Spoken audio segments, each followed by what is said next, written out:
One thing I forgot to mention about range is the following. When you create a range like this, imagine that I set this to a variable. You can say my result, and this will be my variable. And if you print the type of this, or if you print the result, you'll see that you get this range, 1, 6, which is what's here. But what's the type? Well, the type is going to be of range, type range, right? We get a type of range for this object.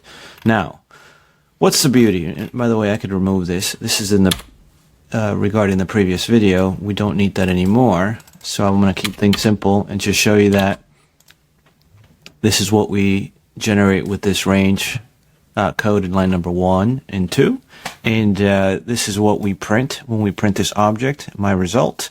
And this is the type range.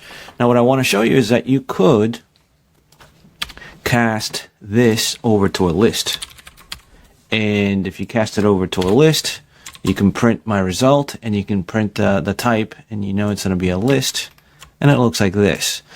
And I know what you're thinking. You're thinking, well, this is easy to do, 1 through 5. I could come up with something like this. That's no big deal, right? Like 2, 3, 4, 5. I can do that, and that's fine. But the thing is, if I really told you, hey, go from, create a list from 1 to 200 and skip every other third one and create a list, I'm pretty sure you're going to take longer than something like this.